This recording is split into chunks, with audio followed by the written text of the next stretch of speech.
Hi guys, welcome back again. Alphalio is back. Hanson Kuchito, your boy, is back again. How we are doing? I hope you're good.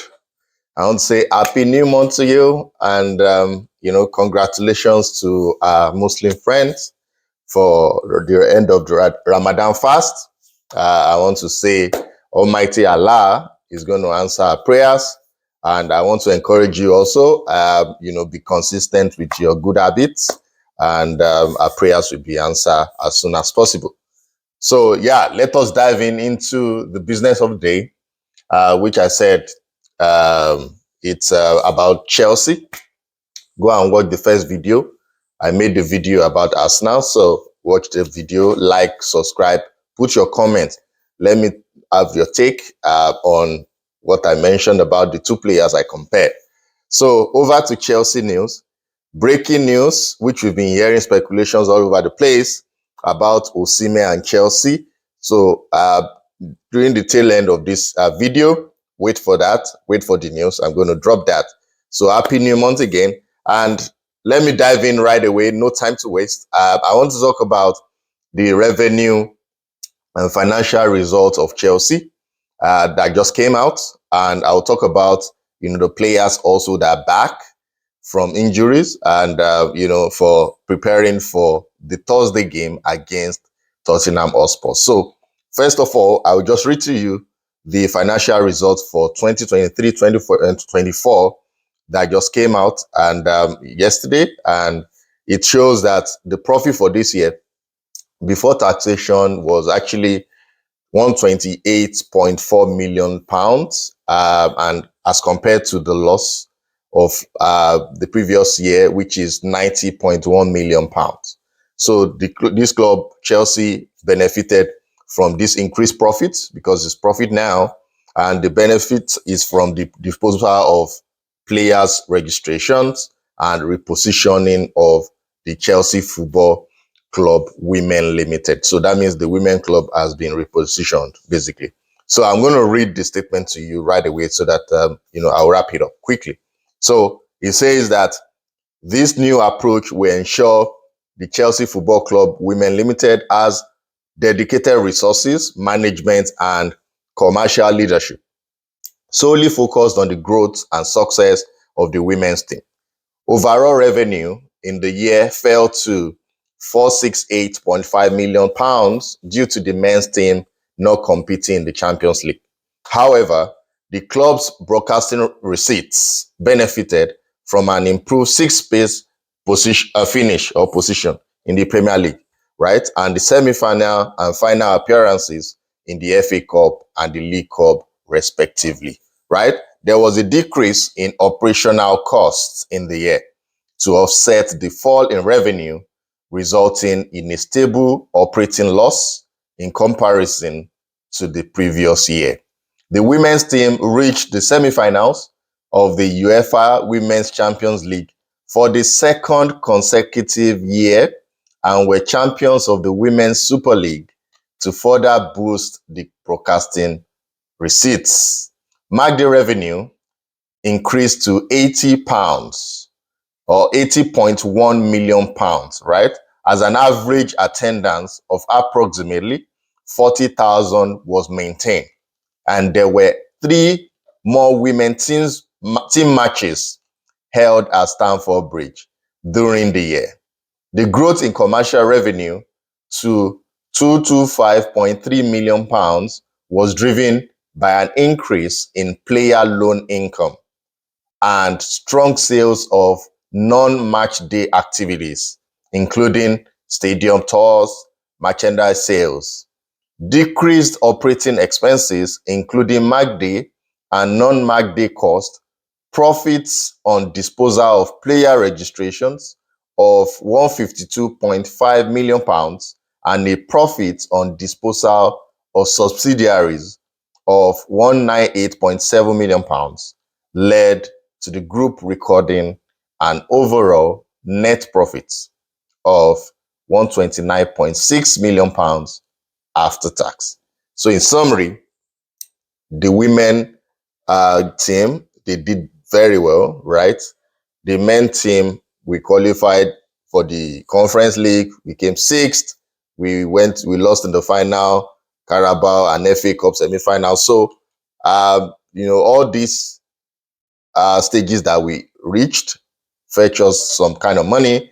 We also got to, get money from loan disposal. We got money from registration, player disposal, registration, and the rest. So basically, this is a situation of things that at this moment is better off than last year, but it is not the case. My personal opinion, I'm glad that we are not actually under the water. At least there's hope for us. Everything is okay. What we are facing right now is we have to qualify for the Champions League.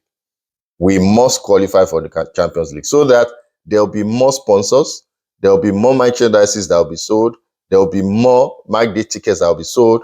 We get more people, television rights. A lot of people will be interested in the club.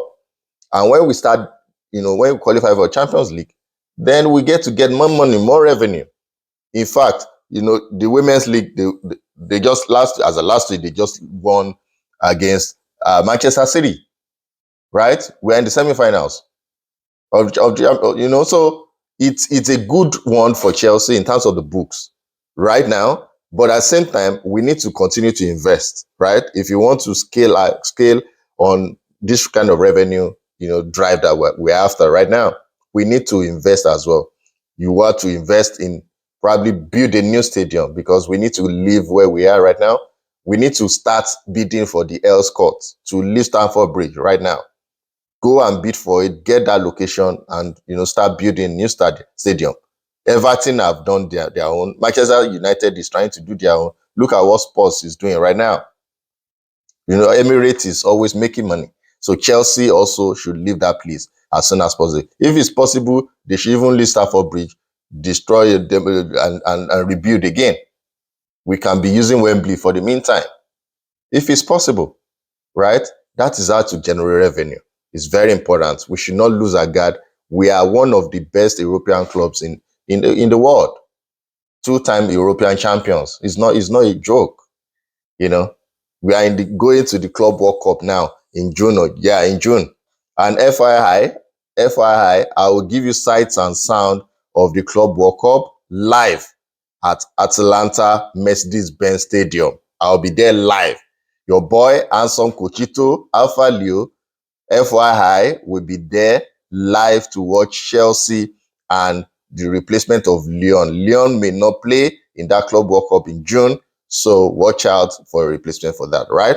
So I'll be there live to cover that event, right? So Chelsea needs to invest more on players. We need a striker. Like I said, let me even dive into right away. I've been hearing speculations that Victor Osimhen will not sign for Galatasaray. And he's also not going back to Napoli. So if he's not going to Napoli, so where is he going? I think Mikel Obi is trying to work something to get our boy Victor Osimhen to Chelsea. We need him, right? So fingers crossed, every of this speculation, we know something is happening beneath the scene or behind the scene, right? So fingers crossed, let's wait and hope that everything will come out into the open in the summer, right? And I'm over to our players right now that's going to play on Thursday. The good news, our players are back. Who are the players? Cole Palmer is back and better with the lads training since last week Friday. And I can see Nicholas Jackson. Nicholas Jackson is back. Nicholas Jackson is back as well. So he has started training with the lads as well. And Noni Madwike, the third person, is also back. So we have a trio that has been training with the rest of the lads. Fofana is back, Romeo Lava is back. So we're going to have a full house right now. And it's going to have an headache to give our coach Enzo Maresca to choose from because most of the players are now back and better now. Fofana is back, Badashi, all of them. So on Thursday, he's going to actually have something to think about before he can choose his first 11 that's going to play against Tottenham Hotspur, right? So who do you think is going to make the cut in terms of the first 11, right? Let me know your comments. Is Nicola Jackson is good? Is he going to start? Is Noni is going to start?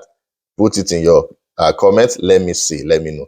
You know, I'm going to make another video about the lineup tomorrow so that we'll see how it goes. The match for today, Arsenal is going to play against Fulham. Wolves is going to play against West Ham. Nottingham Forest is going to play against Manchester United. So the game I want you guys to watch and to pay close attention to is Nottingham Forest against Manchester United. United, they are playing for pride, right? Where are they on the log? They are not even part of the top 10 right now, right? So they are playing away at Forest. So meaning that they don't want to lose away. They want to also dent the drive of that top 4 position that Forest is actually aiming at. So Forest doesn't want to drop a point. A draw will not be good enough for them. And United also want to win away. So I'm hoping United will just spoil everything for Forest so that at least Chelsea will have a chance. You know, Chelsea is 4th, Forest is 3rd. Forest is 54 points and Chelsea is 49. So we need to close that gap as soon as possible. Very, very important, right? And Arsenal, Fulham, good news, Saka is back.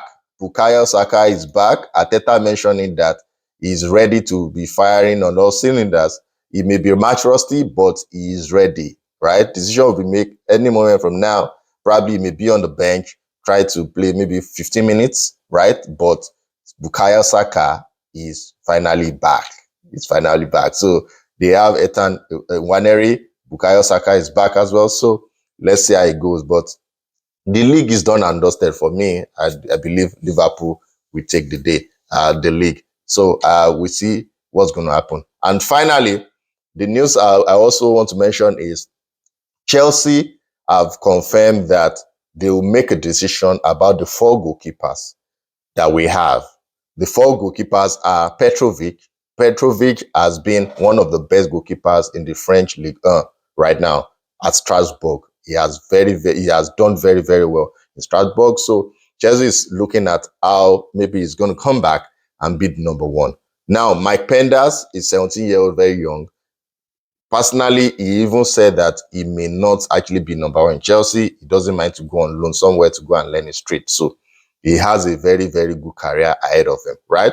We have Jorgensen and we have Sanchez. So Sanchez, Jorgensen, Mike Penders, and Petrovic. Who is going to be the number 1 next season, right? Remember, we still have Kepa Arrizabalaga is in Bournemouth.